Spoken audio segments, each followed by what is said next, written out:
अस्सलाम वालेकुम guys, I am Sohail Khalid. यहाँ मैं एसी जनरेटर, एसी यानी कि अल्टरनेटिंग करंट जनरेटर यानी पैदा करने वाला, यानी ऐसा आला जो अल्टरनेटिंग करंट को पैदा करेगा उसके बारे में बता रहा हूँ। यहाँ होता क्या है, रेक्टेंगुलर कॉइल को मैग्नेट के अंदर घुमाते हैं तो उसकी वजह से करंट पैदा होता है, जो गैल्वेनोमीटर के ज़रिए से दिखाया जा रहा है। तो सबसे पहले इसकी वर्किंग देखते हैं कि ये किसके तौर पर काम करता है, किस असूल के तौर पर काम करता है।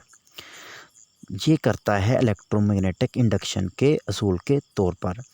यहाँ पे होता क्या है, हम मैग्नेट को क्या करेंगे, कॉइल के करीब या उसके अंदर से गुजारेंगे यानी हरकत देंगे तो यहाँ से करंट पैदा होगा। इस तरह से ही ये एसी जनरेटर काम करता है। कैसे? सबसे पहले हम इसके हिस्से देखते हैं जनरेटर के।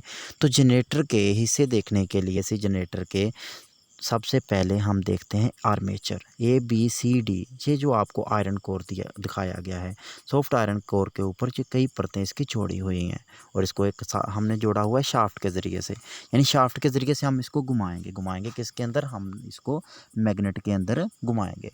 मैग्नेट यहाँ पे उसके नॉर्थ और साउथ पोल दिखाए गए हैं। तो हम इसको जब इसके मैग्नेट के अंदर घुमाएंगे तो उसकी वजह से करंट पैदा होना है। करंट को देखने के लिए हमने क्या किया है, ए बी साइड को S1 स्लिप रिंग और सी डी को S2 स्लिप रिंग से हमने जोड़ा हुआ है। तो उसको आगे हमने गैल्वेनोमीटर के साथ जोड़ने के लिए हमने स्लिप रिंग्स को ब्रशेज़ के साथ यानी B1 और B2 ब्रशेज़ के ज़रिए से हमने गैल्वेनोमीटर के साथ उसको अटैच किया हुआ है। अब यहाँ पे हम देखते हैं इसकी वर्किंग, एसी जनरेटर की वर्किंग कैसे है। देखें, आर्मेचर को हम घुमाते हैं किसके अंदर, मैग्नेटिक फील्ड के अंदर।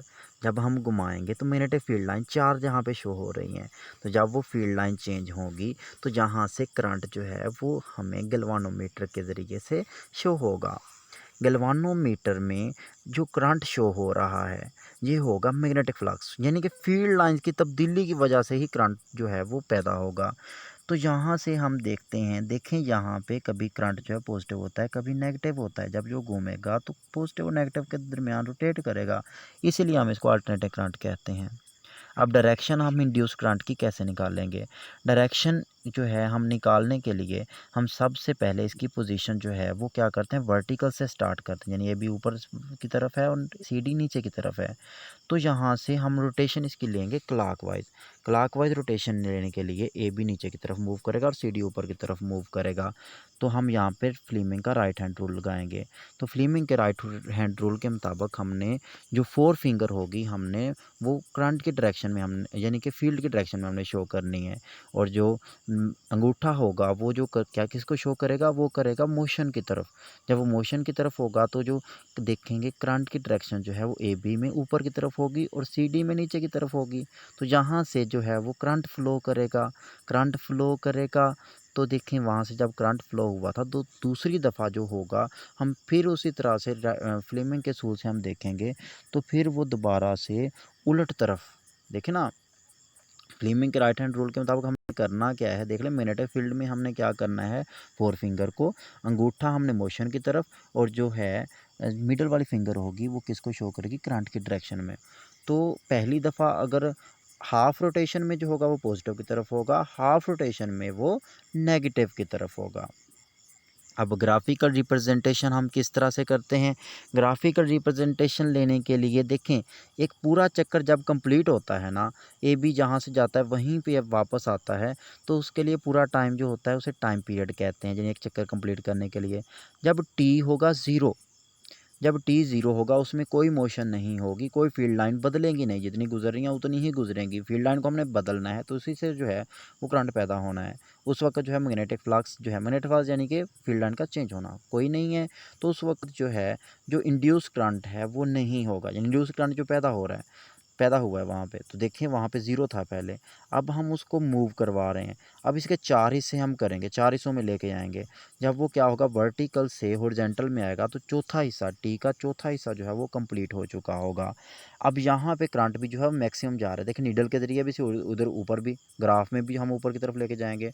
अब क्या होगा, वो ए बी जो है जब वो नीचे की तरफ हरकत करेगा, आधा जब वो चक्कर कंप्लीट हो जाएगा तो टाइम भी तो आधा हो जाएगा, यानी 2 चौथे इसके उसके कवर हो गए, 2T/4 जो होगा वो T/2 हो जाएगा।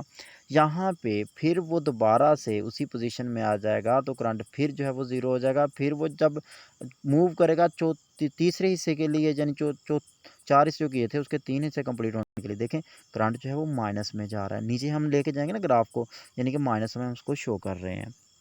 तो फिर हम 3 हिस्से हो गए।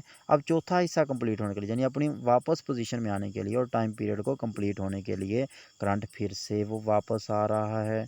जब वो पूरा चक्कर कंप्लीट हो जाएगा, ए बी पोजीशन पे पहले भी करंट ज़ीरो था, अब भी करंट जो है वो क्या रहेगा, ज़ीरो ही रहेगा। अब जो है देखें, ये इसकी वेव फॉर्म बन गई, ग्राफिकल रिप्रेजेंटेशन होगी। अब हमने इसमें देखा क्या है, हमने सीखा क्या है, एसी जनरेटर से हम क्या करते हैं, इलेक्ट्रिकल करंट पैदा करते हैं, यानी कि मैकेनिकल एनर्जी से इलेक्ट्रिकल एनर्जी में, मैकेनिकल एनर्जी को इलेक्ट्रिकल एनर्जी में हम बदलते हैं। उसके बाद जो है एसी जनरेटर जो है वो इलेक्ट्रोमैग्नेटिक इंडक्शन के तौर पर काम करता है, यानी कि मैग्नेटिक फ्लक्स को चेंज करके करंट का पैदा करना।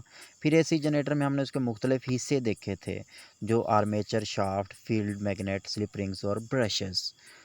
और उसके बाद हमने ग्राफ देखा था कि वो ग्राफ ये साइनोसाइडल होता है, यानी साइन थीटा के हिसाब से चेंज होता है, इसलिए